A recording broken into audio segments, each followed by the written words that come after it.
All right, we have a great show today, episode 24.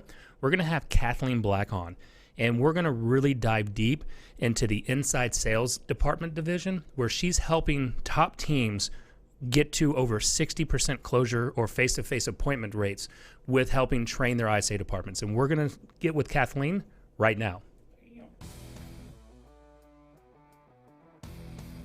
Welcome to the only real estate podcast worth listening to, with your hosts Nick Good, Matt Kelderman, and Brian Force. Combined, they have 26 years of experience and have sold over 1,500 homes. Join them each week as they bring you everything you need to know about real estate. And now, here are your hosts, Nick, Matt, and Brian. Oh, all right, here we go. Now the mic's on. Oh, I'm still muted. Oh, Kelderman is muted. This is a... Look at this guy flying in by the seat of his pants. Testing. Shouldn't have sold that Porsche, huh, Flyboy? Yeah, That's true. I was late because I was walking. Oh, my goodness. getting your cardio in today. I'm tired. Brian sends us a text like 10 minutes ago of himself driving down the highway following an emergency vehicle saying, I found a shortcut. But you got here on time. That's not illegal, is it? No. Just don't tailgate him. You're I mean, fine. Yeah. you told him you're here for the podcast. Yeah. He was giving me an escort. Yeah. That was the emergency. He knew about it. He knew we were launching Tour Academy tomorrow. It's all very important, so he had an escort. That's on the way. right. So before we get into Kathleen Black and who she is, I mean, today's a big day. I know. Tomorrow's a bigger day, but today's pretty big. Today's a stressful day. Tomorrow's. Yeah. I'm going to tell you, if you have not gone to touracademy.com, go over there right now. Get on the wait list. TORE Academy.com. It's fixed. I spent all day figuring out what was broken. I went to it today. I was wondering why it wasn't working. Yeah, it wasn't. He tells the team at 11:30. He's like, "Does anybody need anything from me?" Or no. And he's like, "Okay, I'm leaving all of you right now because I got shit to do." But we have put our heart and soul in some of the membership courses that we are putting out there. So that gets launched tomorrow, and we've done a lot of work on that. But let's go ahead. Episode 24. We have Kathleen Black on. Kathleen is one of North America's leading real estate team coaches. She delivers proven success techniques to agents and teams across North America.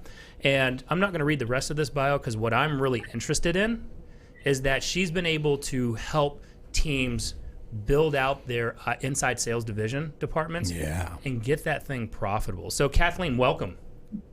Thank you. I'm excited to be here. Thanks for having me. Absolutely. Tell us a little bit about yourself. Give us your background of what gives you the credibility to have the coaching and consulting company. Well, I mean, bottom line, like I always say, everything we do, there's reasons or there's results. So everything that's built the company, honestly, was being lucky enough. And we have a huge amount of gratitude that we had originally top producers who were willing to take a chance to work with us and ended up to deliver, incredible results in a really quick period of time. And that's led to building the business. So we kind of did things backwards. We didn't have, brand endorsement. We weren't working with, whatever, Keller Williams, Remax, Royal LePage, it doesn't matter. We actually went directly to the top 1% to work with them to show them how to leverage, how they could get a lifestyle back, how they could expand into teams. And this was about 11 years ago when teams was not, a nice, desirable word like it is now. We actually had to change our marketing a lot because really the industry wasn't too pro team yet. Now it's still mixed, but obviously very, very different. So we've had teams that have worked with our systems to scale and expand, using compensation or our structures to 1,000 deals plus, 500 deals plus, 200 deals, 100 deals. So we do an event every year, and about 60% of the people there will be on 100 deal plus teams, or they sell 100 deals on their own within the teams in our network. So, scaling leverage, I always say I love to be addicted to leverage, and everything we can do to scale and help all the team members have a better lifestyle, better income, as well as the team owners, team leaders. That's what I'm really passionate about. Love it. Beautiful. I like this topic because Brian and I are currently the team that we run is part of a large national expansion, and we recently got our ISA for our team. And I always think this is an interesting conversation because as an individual real estate agent, I would have loved to have somebody calling and setting appointments for me. And then you kind of start your own team, and you're like, well, wait a minute, that's kind of expensive, right? And then you get more leverage on a team, and you're like, God, it'd be really nice just to have lay down appointments that somebody else set. And we're at the very beginning of that larger team portion. So I think this is a really cool conversation to have right now around just kind kind of how you've built that up and some of the successes you've had, and probably some obvious tips you can give to people too. But that is nerve-wracking, right? I mean, that's something that I think as maybe an individual or somebody who's starting to expand their team, hiring an ISA can be incredibly nerve-wracking because it is an upfront cost, right? Without the guarantee of results right away. And of course, I mean, just like with running a large team, an ISA is only one part of the equation. You still need closers. You still need people that are going to run the appointments and convert and things like that.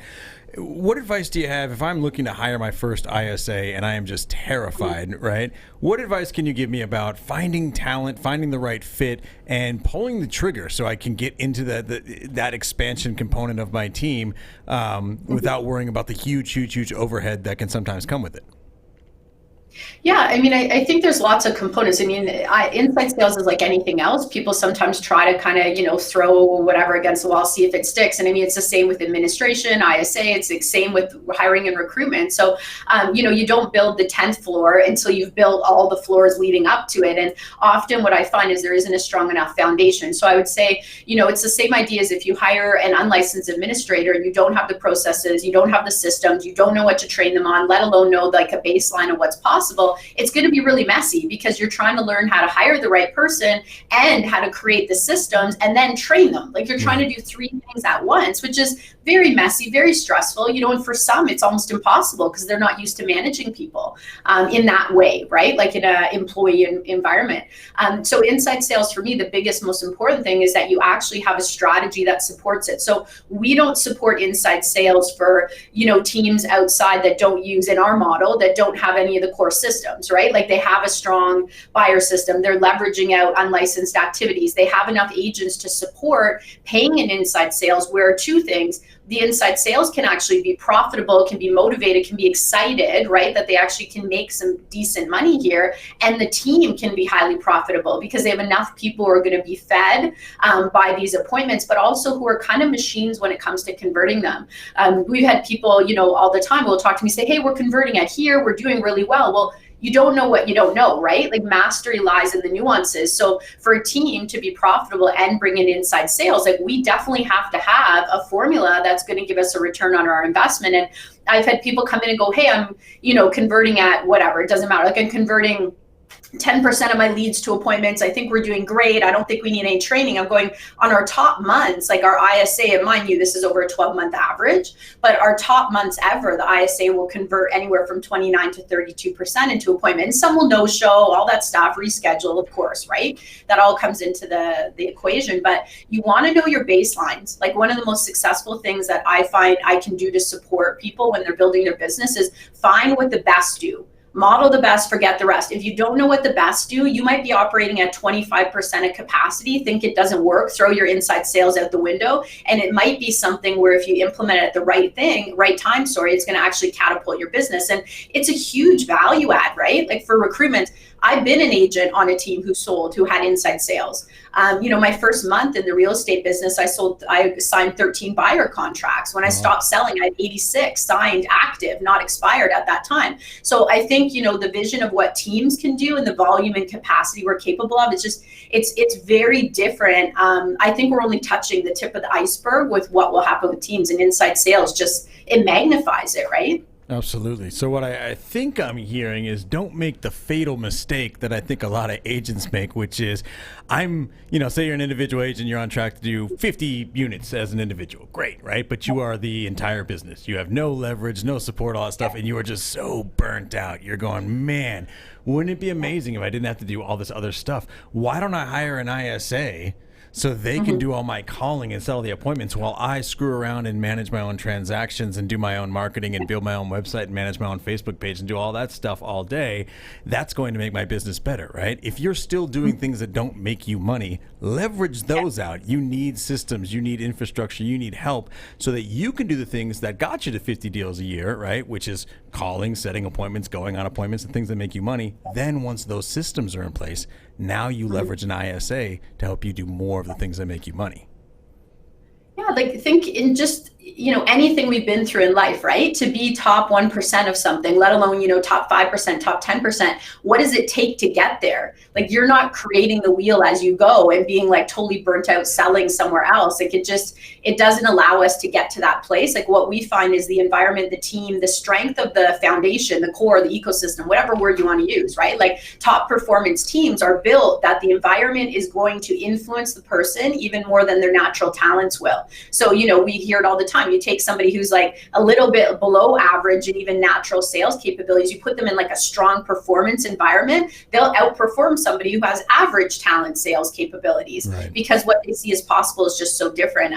There's a cool story with this, actually, that shows exactly. So the person who works with us, Shannon Smith, is our like inside sales expert. She's kind of queen of online conversion, and she ran the top inside sales department in Canada, so across the country here, for several years, until we coached into existence the team that ended up to surpass them, actually by quite a bit, because we were doing some research and development and putting some new habits in place. But what I love about Shannon is she was actually recruited by somebody within our coaching using our systems who brought them into their team. And this person was definitely top 10%, maybe top 5%. Like, they were doing very well as an individual agent. Bring Shannon in, she gets trained on our scripts. The coaching company's training her, so she has somebody who knows what she's capable of. She starts booking appointment after appointment after appointment, and the agent hasn't had time to learn like a systematic approach to converting those colder leads. So this top producing agent's going, well, I've done business in this way for years because I've worked with more like repeat referral, more warmer leads, which are awesome,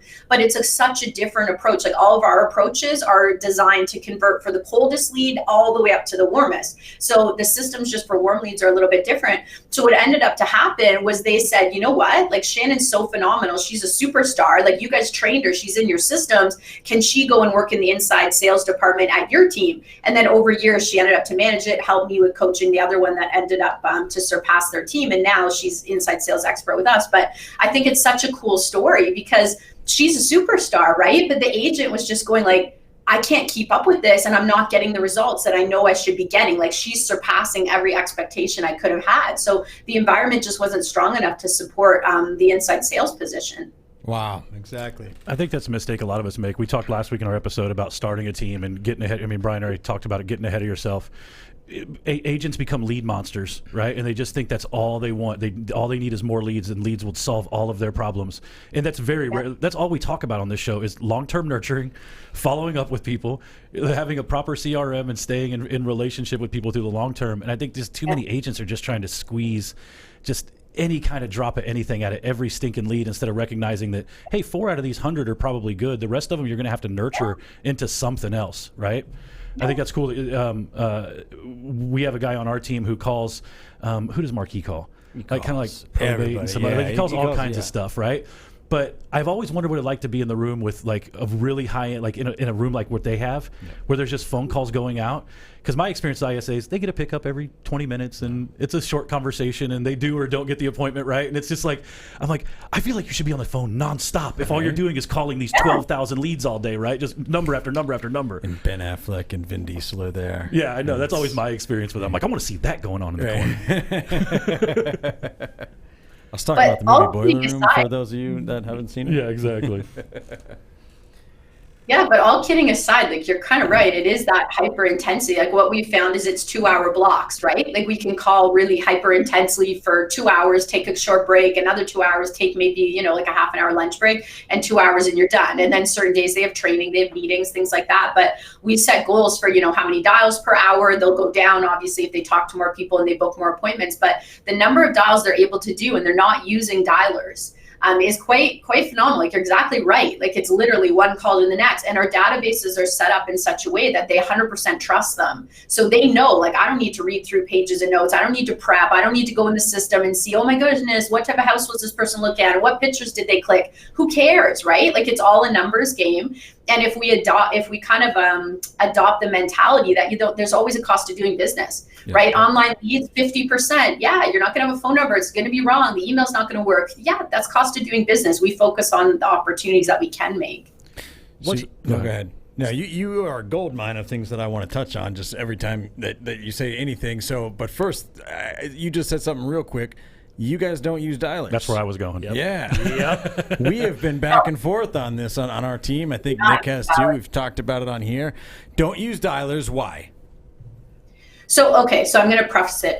Are some of our individual agents or agents on teams who are doing what you guys call circle dialing? Well, we still just call it just listed, just sold, whatever, right? Like geographic farming calling, whatever. To me, it's the same thing. But they'll use dialers sometimes or to dial through a specific building. But the inside sales, no, we do not use dialers. What we found was our actual contact rate was higher without using them. And we get into a groove. Like it's like a rhythm. It's like learning how to row, right? Like you get into this constant groove of how you go and you're tracking everything. You know your speed. So we find more people will actually check out with the delays on the call with the dialers than the benefit of just calling directly. Our contact rate is better. So that's why we don't use it. We've been talking about that pickup delay for like 6 months and how much does it really affect hangups and all these other things. And it's awesome to hear somebody who probably pounds. I mean, what do you guys do? I mean, generically, how many dials are going out of your office a day? Like just out of curiosity, is that a number that you guys, I'm sure you track it somewhere.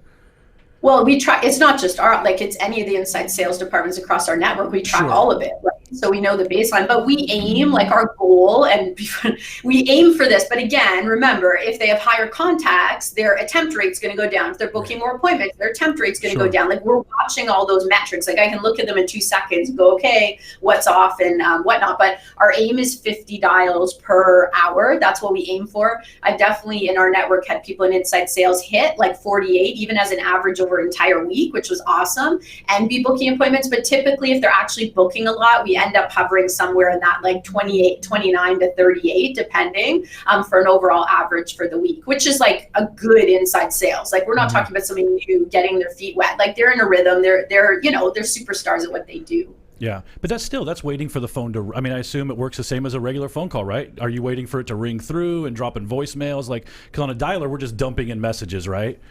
Yeah. Is it work when you guys are hand dialing? I'm sure you're dealing with all the same problems. You got to punch in the number. You got to wait for it to ring 6 times. You got to wait for the voicemail to pick up. Like, are you guys going through that whole process?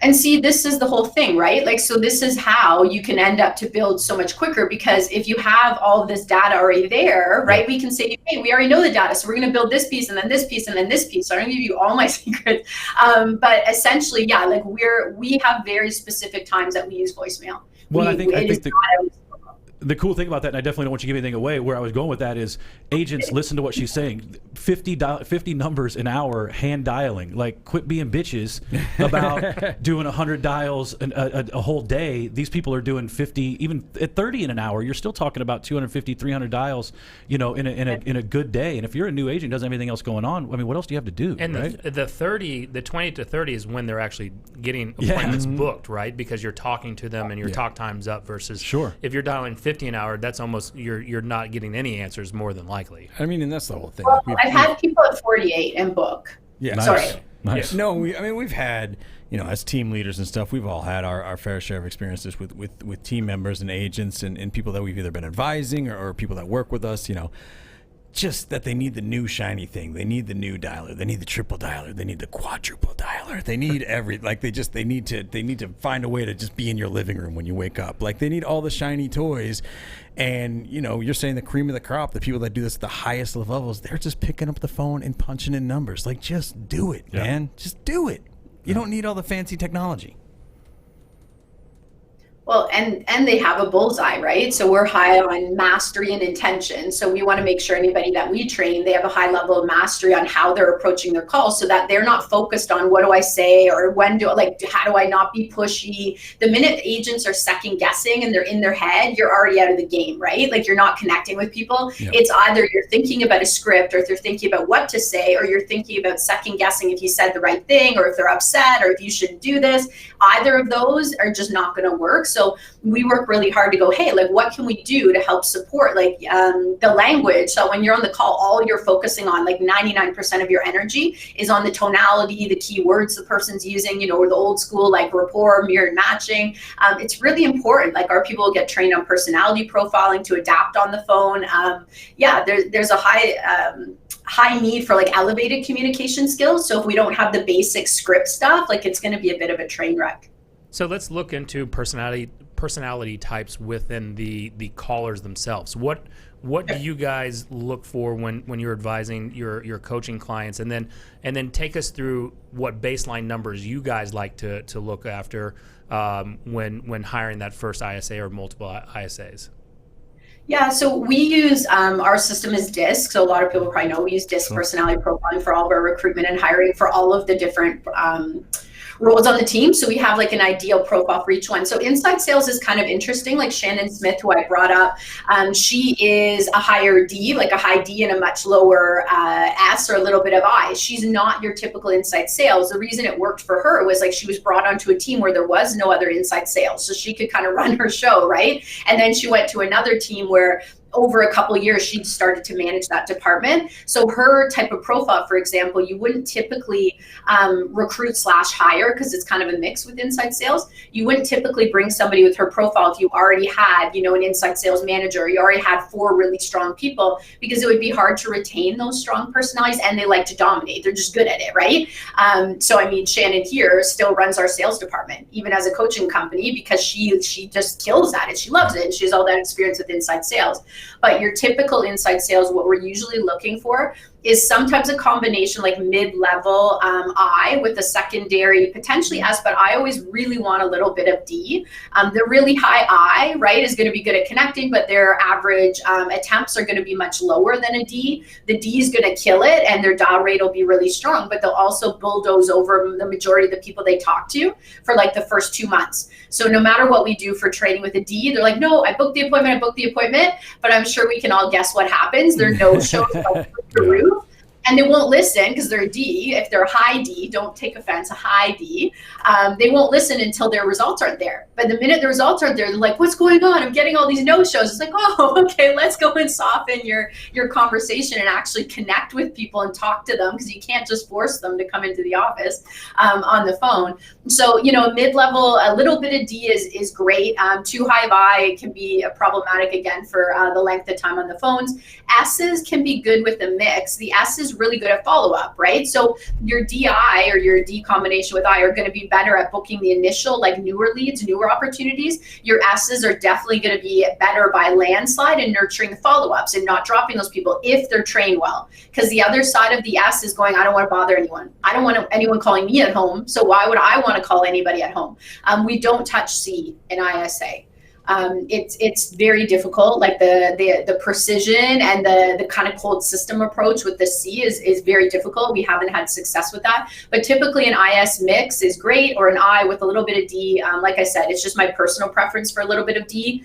Shannon trained, her whole department for like 9 years. And she did very well with the mix with some people with S and I without the D, but they came from like collections background. Like they had phenomenal experience with being on the phone and being trained to be really diligent, I guess is the word. I'd be the most amazing ISA ever, because I'm like a 95 I and like a 40 S or something. My S is like, when she breaks it down like that, I'm like, no, that long-term follow-up is my thing, and I'm also very worried about what people think, and I don't want to bother them, and I'll also talk to a wall if it will hold still long enough to listen to me. So I'm like, I got a backup career if I ever just calling Kathleen if this whole thing falls through. You got 2 of the highest Ds that you'll probably ever meet over here. We should just start another company, just a call center, just the 3 of us. No, I got my own leads to call. I'm not calling other people. Run over appointments with the no-shows on the high D, because we didn't warm them up enough. I mean, when I'm hearing that, I check out on the I, just like, come on, man. Like, you already said yes to the appointment. Just show up. Yeah, like, exactly. Why do I need to keep buttering you up? But you did mention, so S's are much better with the nurturing and follow-up process.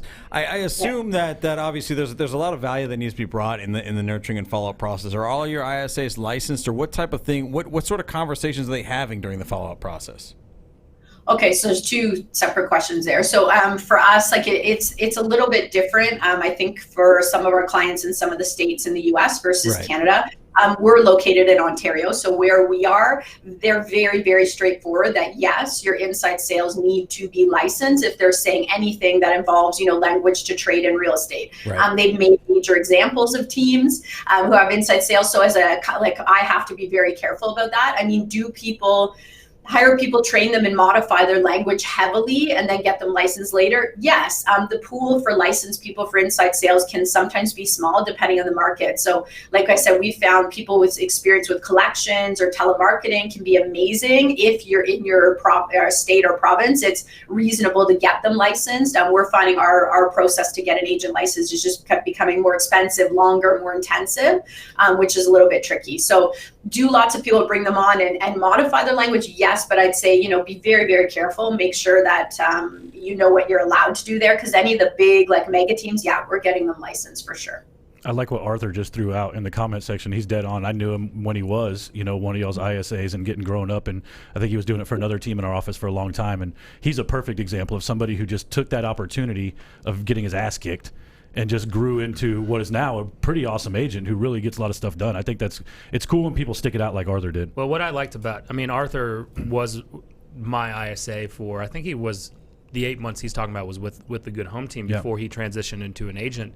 And what I was able to really pour into him was a lot of his vocabulary today is something that we had talked with about, talking to leads and how to dig for motivation and then how to set that appointment. And it was that trial and error of over 8 months. And when we dissolved it, unfortunately, we dissolved it wrong. We shouldn't have dissolved it.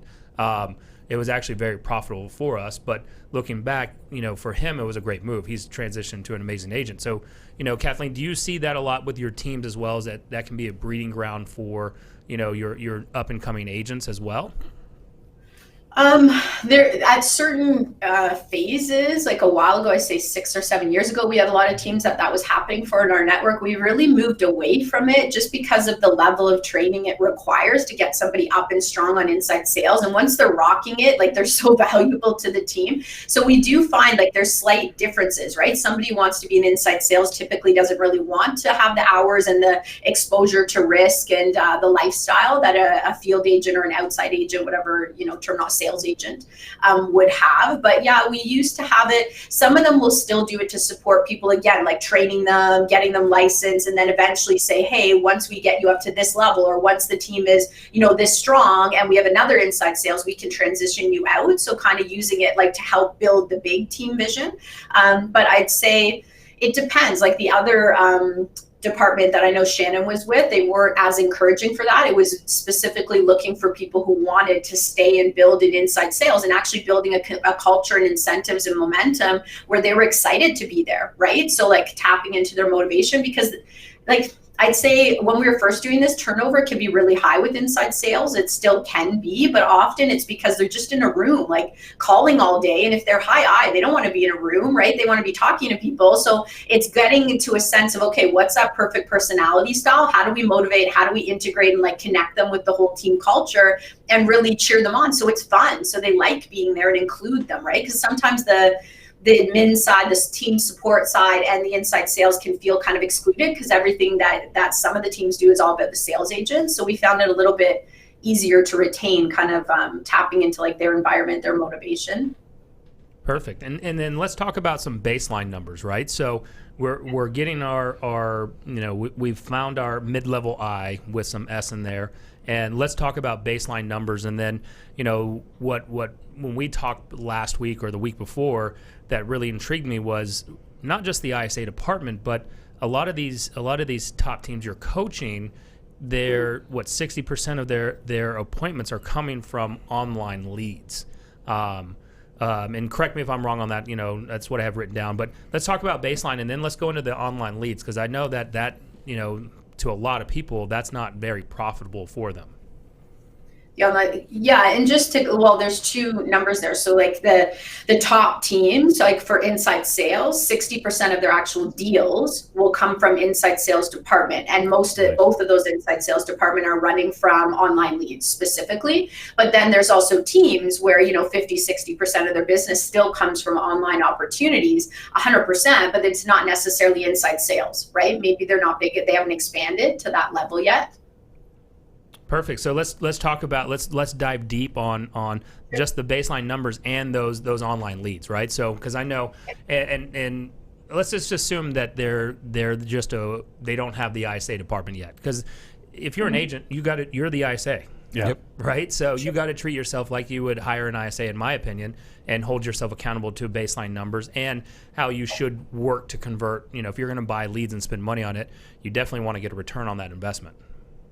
Yeah, well, okay. So the top numbers that we get for inside sales, first of all, I never set up an expectation that a sales agent, a field agent outside sales is going to achieve those conversion numbers. It's extremely unrealistic. Like, unless that field agent is not selling anything and they're in the office, literally sometimes 8 hours a day for 6 days a week just on the phones, which would be pretty problematic unless they're, working 60, 80, 90 hours a week for them to hit their face-to-face time with clients. So our top conversion numbers are always for inside sales. So they should be like your top best.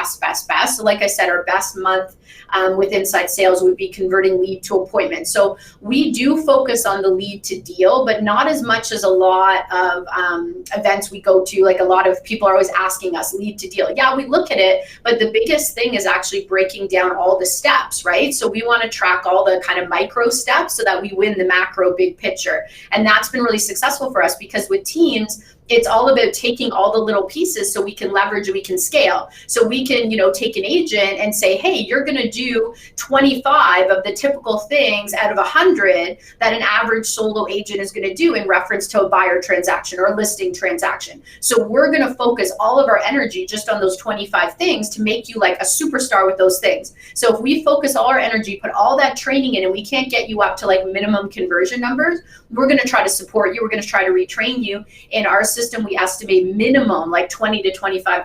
That's really low now, actually. But $20,000 to $25,000 mistake, if we bring on the wrong recruit, it doesn't work out because of the investment in getting them up and running and marketing and leads and all that kind of stuff. So our baseline is to look at, first of all, like I said, we track attempts, we track contacts, we track booked appointments, we track follow-ups. For inside sales, we track a bunch of extra stuff. We track cancellations, reschedules, no-shows, percentage of the cancellations that are brought back and rescheduled. We track number of leads from all the different sources, and then we have conversion metrics for every single one of those steps for inside sales. For overall outside sales, it's a little bit more straightforward. We're not tracking as much like their cancellation and their rebook, because it's usually much warmer business they're working on. So our goal is to make sure like they can hit minimum baseline. So for example, we do buyer consultations. I know not everybody does. We do. So with our buyer consultations, it allows us to have that exchange with somebody who might have went online, doesn't even realize, who's calling them or for where, didn't really know the brand or that team.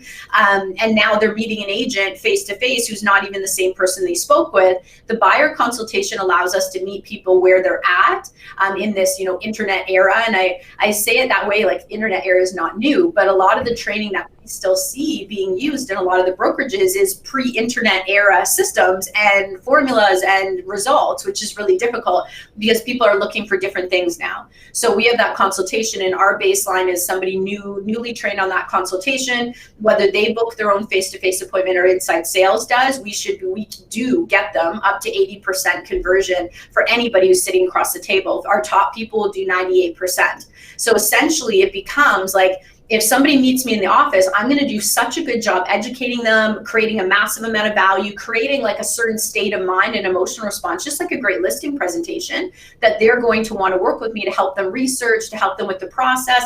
They're not even maybe necessarily thinking about buying yet, right? Like they could be 6 months out in our system and we're willing to work with them and nurture them. That's why I had 86 contracts when I stopped selling full-time to expand the coaching company. So we have all those metrics along the way so that it's actually a lot safer for a business owner, a team leader who's investing in the marketing to go, okay, as long as we're watching this, we know it's still going to be profitable for the team member and for the team. And of the contracts that get signed, we even have the metric, we know over 12 months, how many of them should go to deal. And we watch all that so we can train it up to whatever minimum levels we need to get to. And I hope that's answering your question when you're saying kind of the expectations, right?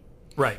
You do, and you guys tend to, it sounds like you have phenomenal conversion rates, and I would assume we can attribute a lot of that to training and refining conversations, understanding motivation, the components of a conversation, and really how to you just be a killer on the phones.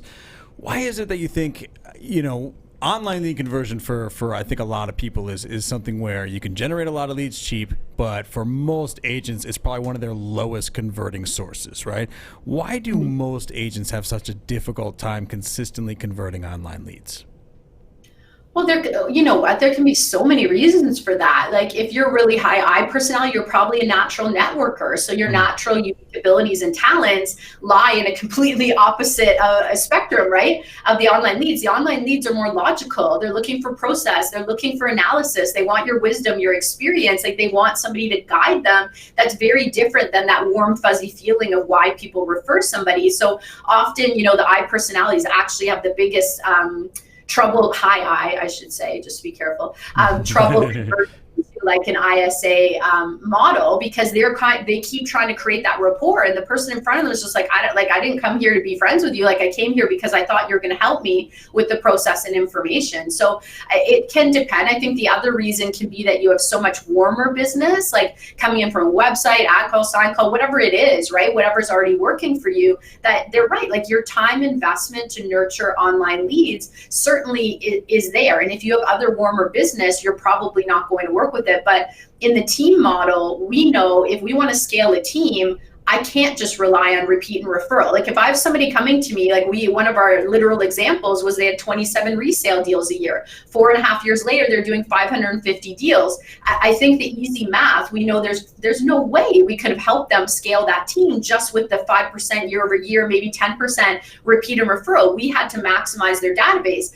Online leads are a phenomenal way to expand your database so you can grow exponentially. They're also a phenomenal way when your team is growing and you're recruiting to say, hey, we're going to keep having that 5, 10, if we're really lucky, like 15% repeat and referral increase per year, but we're going to reinvest now that our formulas are working and recruit, and we're going to be able to scale the business so much faster, only because we see a predictable formula and result, right? Like if I can help somebody build and get them to like a set formula and go, hey, you're spending this much on leads, you're converting, I don't know, whatever, 20% of your leads to appointment, you're converting X number of face-to-face that actually show up to contract, we're converting 50% of those.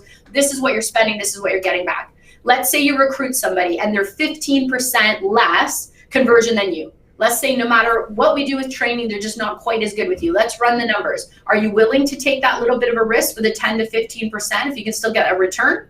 That's how we help people confidently expand, because most of them, if they're drivers, right, are going to go, yeah, I'm running the numbers, it's still worthwhile. So they're going to essentially, what we see with like the really top mega teams is they're taking advantage of all of their opportunities and they're leveraging people to ensure that can happen. If an agent is run off their feet, they're not going to be on the phones, 15 hours a week converting online leads. But if they have an inside sales now, because they did it for 4 years, they were super busy, and they said to the team leader, what do I do next?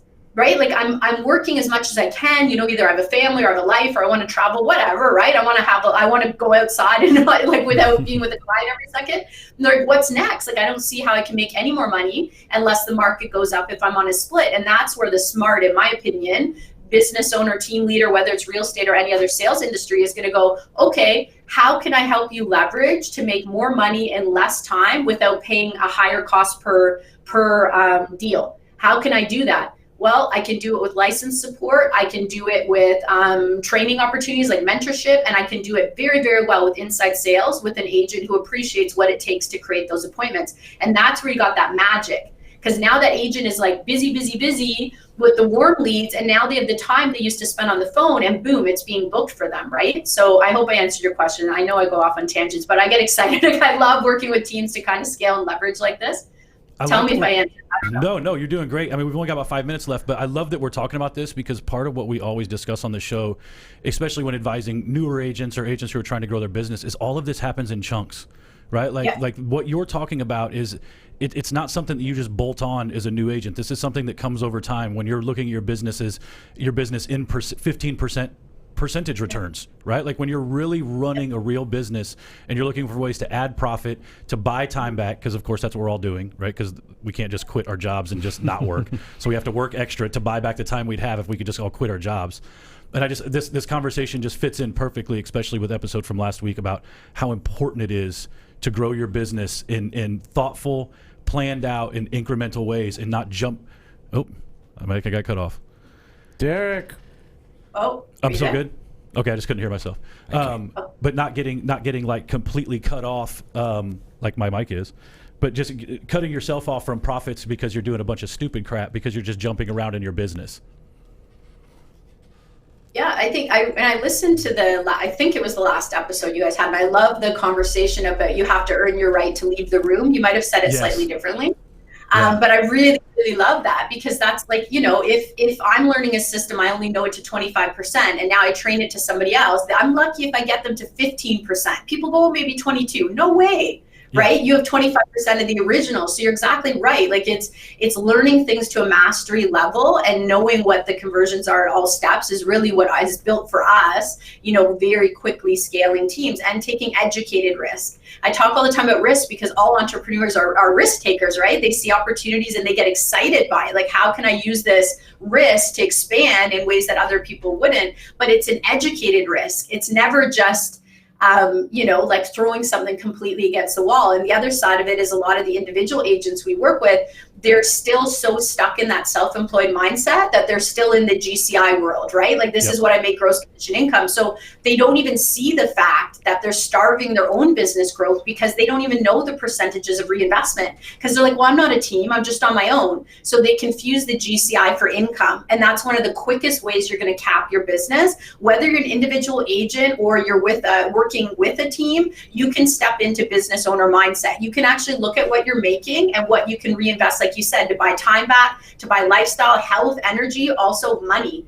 And it's so really very important. I think it's for people on teams, not on teams, individual agents. It's like one of the most vital mindset shifts that we find to help people grow and scale, right? I'm so stoked that we worked mindset in the last 2 minutes of this thing. Everything comes back to I love mindset. it. Get your stuff together. Well, you clients. talked about bringing it back, earlier, Yeah. and you left mindset out, and I was just going to wait to see if someone was going to drop it. I love that it came organically. Shouldn't even watch this every week, but this is just the greatest thing about this show. Is stop trying to trick yourself into thinking there's a shortcut.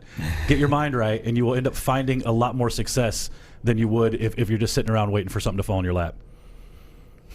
Well, Kathleen, talk to us a little bit. There's as we're wrapping up here, there's one intriguing question I have in terms of, you're based in Canada, right? So what do you see the differences when you're coaching your teams in Canada versus the teams here in the United States?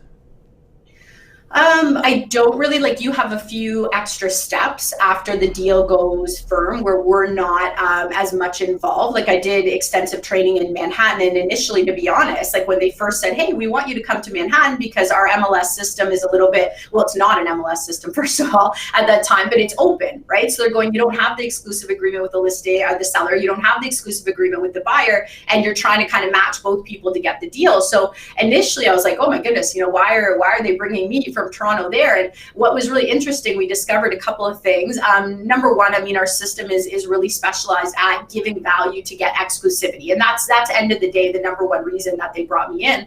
But we also discovered in Toronto, we have about 55,000 agents on our real estate board. We have the largest real estate board in North America.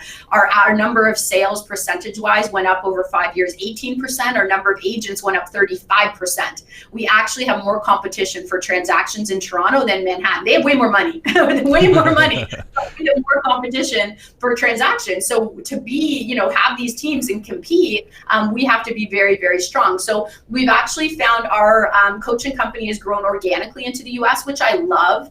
It's just happened naturally. We've had amazing success. One of our clients in Chicago, actually last year in his second year coaching, he kept saying, we'll never hit 100 units. Well, last year in the second year of coaching, he did hit 100 units. We were very, very happy. And we're working with people in Colorado, all over the place. But it's actually been extremely minimal. To me, great real estate teams are like great small businesses who understand franchise concept, who understand process, and they don't expect the wrong things from their people. They know where to support them and where not to support them, and they know when to cut the ties, right? And they're visionaries. I think the future of real estate for a lot, teams have a great niche to kind of rebel because they have great visions of what's possible, right? And they're already doing what the tech is trying to do and saying, hey, we want people who are converting more. These leads are worth more to those people. Teams already know that, right? We already understand all those conversions. So to be honest, we haven't really seen anything that's affected our systematic expansion whatsoever between Canada and the US. We're just very careful that, hey, there's some extra steps there and we need a process for that. Perfect. And as we wrap up, so tell us about the summit that you have coming up. Yeah, so Ultimate Team Summit is November 6th to the 8th. So it's 3 days, and it falls in line the same percentage I said earlier. So we track it every single year. So I think last year was actually like 59.6% of everybody who attended Summit either, again, sold 100 deals on their own. And we have teams where everyone on the team sells like 80, 90, 95, 100 plus homes per year, which is pretty cool. But every single person who comes, 59.6, whatever, of people who come either sell 100 homes a year on their own, or they're on a team who sells 100 plus. And then we'll have 100 deal, 200 deal, 300 deal, 500 deal plus, and sometimes, first year we had 1,000 deal team plus teams come out. So it's a highly concentrated average amount of production per agent. You're able to get in proximity of other people who have the team mindset, who I believe are very adapting of the future of the industry in a really positive way. They're watching their numbers, they're educated, so they're looking at things for opportunities, not out of scarcity or fear. And it's holistic. Everything we do now is about creating performance environments. So it's about health, it's about energy, it's about mindset. We do a phenomenal amount of mindset work. Our thought process around this is the systems and the processes are 20%. Like, that's building your rocket ship. The person is 80%. That's your fuel. So build a rocket ship all day long. If you don't have the fuel, you haven't powered the person up, we're not going to get the results. You power the person up without the systems, you're still kind of screwed. You're not going to get the results. We need both. So the event is more and more emulating that, where we actually bring in meditation. We do yoga, we have running, but you're with really powerful business leaders who are also super nice, care about their community's contribution. They want to help other people. Like, I believe you build people up and they spill over and they want to be of service now. And that's what I see in our network. So that's the opportunity at Ultimate Team Summit. It's in Niagara Falls. We have all the tech experts, we have the systems, we have all that. But I like to talk about the energy of the experience, right? That's why people go to events, I think. And I believe that there's, you're offering, and not putting you on the spot, I'm just going back to this. You're offering a discount. Yeah, a discount for if they mention our podcast, correct? Absolutely. So we have, so we've just had our first wave of early birds sold out. We're about, our second wave ends next Friday. So you guys, anybody who mentioned the podcast is actually being grandfathered the price that was already sold out, our first wave of early bird. So even if it's like 2 weeks from now and it's after the next one, we will still honor it. So it's actually really awesome. It's only $399 Canadian, which is like nothing for you guys right now. 30% investment, right? I was in Europe, but like 50% exchange on euros. You got to be kidding me. That was expensive. But anyway, but yeah, so it's much cheaper for you guys, all joking aside. And that's for all 3 days. You can fly into Niagara Falls or Buffalo Airport. It's super easy to get there. Awesome. And then, so where do they go to sign up and then they can get that discount? Yeah, so they can go to ultimateteamsummit.com to see the event and get information. They can email admin@Kathleen Speaks, or you'll see on our website, reach out to us and just say the podcast name and they'll process it direct rate for you, or email. Yeah. Perfect. Awesome. So make sure you check it out. Get signed up. Make sure you go to touracademy.com tomorrow for the official launch. Do not forget to join the only real estate group worth being a part of as well. That's why I had you plug it. I wrote it down right here. Have Brian passing me notes. Plug the Facebook group so I didn't mess it up again. So you're getting better. We're going to train you. It's only been 6 months we've been doing this show. This is this is our 24th episode. I'll get it right eventually. So, Kathleen, thank you so much for coming on today. I think that helped a lot, and I know agents, this is one of the pieces of business they're always looking to add, and you do it at a really high level, so I know it was really valuable for a lot of people. Awesome. Oh, my pleasure. Anytime. Yeah, thank you for having me on. All right. Well, hopefully we'll see you in November. You guys want to close with the billionaire idea? Another billionaire. Kathleen has to hear the billionaire. A short one. A short one? That involves happiness. None of them are short. Here's what's going to happen. Going to stage my own kidnapping. So I'm going to be at a very crowded place. I'm pretty high profile, So it's going to be like a really nice restaurant or something like that. Boom. Cartel's going to break in mid-meal. They're going to kidnap me. Hood over my head, take me into a van. I'm gone, right? 3 days later, I just wash up on the shore. My clothes are all tattered. There's blood all over them. And they're like, Brian, you're back. And I'm like, oh, man, do I have a story to tell? But I'm tired. I don't even want to tell it. The cartel, I had to fight them all. They wanted me to cut them in on my deals, but I wouldn't do it. So I fought them off. They're going to be like, wow, Brian, that's an incredible story. You're amazing. You're a badass. I'm like, I know. I'm going to go home now. I'm tired. Anyway, A few days later, I'm going to have a party because I'm basically back from the dead. Everybody's going to be there. I'm going to be really excited. They're like, oh my gosh, Brian, what an amazing hero story. Neutralize the cartels, basically. They're at bay. Middle of the party, I'm going to get kidnapped again. Gone. Same exact thing's going to happen. Disappear. A week later, people are like, I think they got him this time. He's gone for good. Boom, I'm going to appear middle of Times Square. Clothes tattered, blood everywhere again. They're going to be like, Brian's back again. I'm like, this time it was leprechauns, guy. They wanted some of my gold. But I didn't want to give it to them. I don't want to talk about it. They're going to be like, wow, what an incredible, tough guy. Jesus. Anyway, this is going to continue on every month for the rest of my life. And I'm never going to tell anybody it was all staged. So I'm going to build this incredible reputation as single-handedly the toughest man in the world. I don't think they're going to buy it, though. I think They'll give up after 2 months. I gave up after 3 minutes. They will not stay interested long enough. Kathleen's imagine? Drinking Starbucks just for the energy to get through this story. It's unbelievable. I'm going to be doing Dos Equis commercials, getting kidnapped on set. Oh, God. Kathleen, you're amazing. Thank you so much for sticking that out. With It's Brian's new bit. With that story, go sign up for the summit in Niagara Falls because that place is awesome. UltimateTeamSummit.com. And then go to touracademy.com. Support both of us, and let's get it done. Let's do it. Kathleen, you're amazing. Derek, take us out. Thank you.